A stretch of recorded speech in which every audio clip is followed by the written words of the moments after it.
Every year, approximately 14 million girls become child brides under the age of 18. 1 of 7 girls marry before they even turn 15. Some of them as young as 8 years old. Most times to men much, much older than themselves. Their parents marry them off because of cultural traditions, poverty, and for security. Child brides are robbed of their innocence and their rights to an education.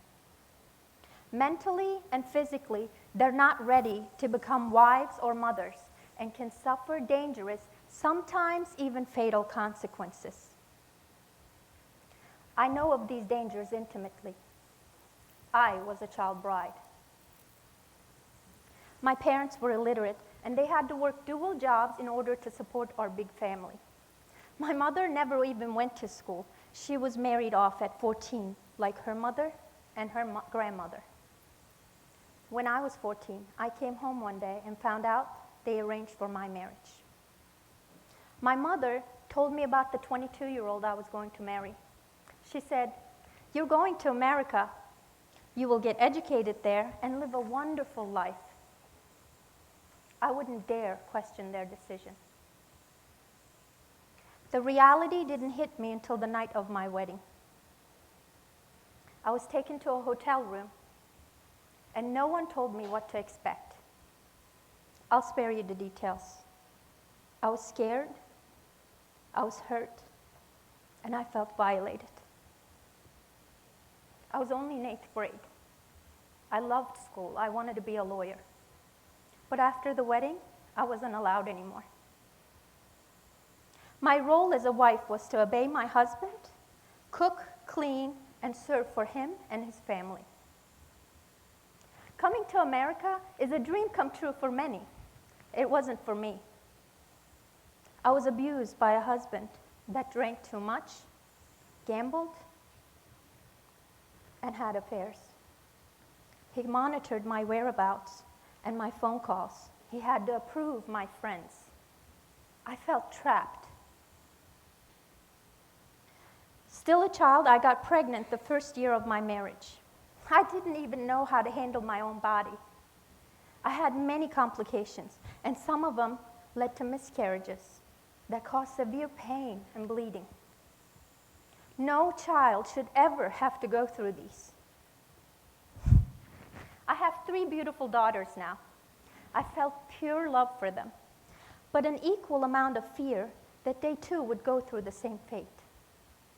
Every time I hold them, I made a promise that I would take care of them and make sure that they have a different life than mine. I learned how to speak to English through watching Sesame Street with my daughters. As my daughters were growing older, my husband made a comment that it would be a waste of money to send girls to college, that they should either get married or become hairstylists. I had a frightening flashback. I wasn't going to allow that. So secretly, I started saving money for an emergency fund.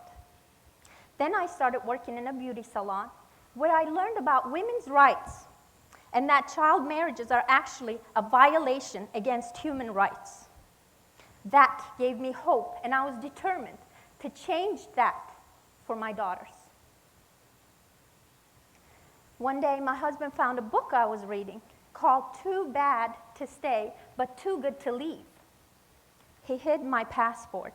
He took my car keys, my credit cards, leaving me no way out. His whole family caged in on me. Even my own parents said a divorce was unacceptable.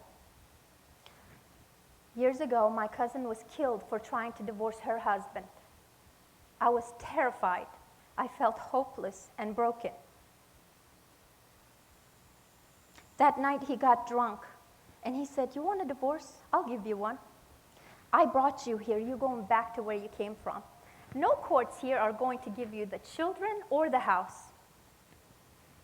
And my daughters were listening to this. Seeing them scared and crying, and the thought of losing them fired up a courage in me. I stood up for the first time and spoke back to him. I said, I'm not 14 years old anymore. I know women have rights. I'm staying right here, and I'm fighting for my children. Just watch me. It got real ugly. I gathered the girls, and we ran out. I didn't know where I was going, but going back was not an option. I was alone in this battle. You see, I didn't run out on my husband or my home. I ran out of a whole culture. Learning to survive on my own was not easy. I was constantly stalked and threatened. I had many sleepless nights, but fear can only hold you back for so long. I knew my faith was going to help me through this. With some friends' help and a long process later, I got finally divorced. That felt like a second chance in life for me. I loved my newfound freedom. I went back to school, I got my GED and my real estate license. I worked really hard and became one of the top producers in our company. My heroes are my daughters. They stayed together through thick and thin. My oldest daughter has graduated James Madison University. Her degree to us means we have raised the bar. We broke our cycle.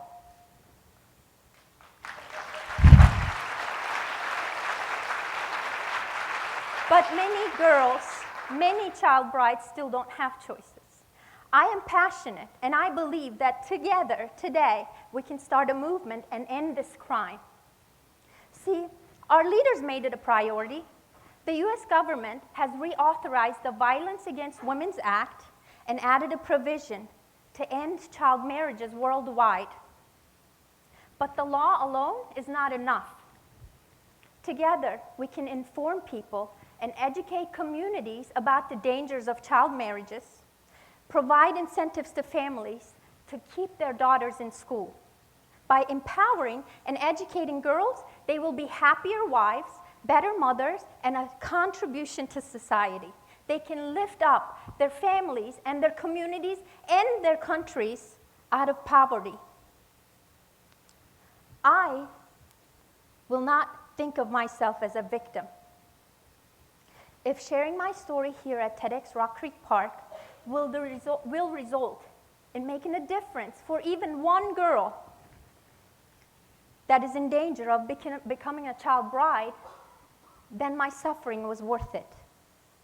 With your help, we can let children be children. Thank you.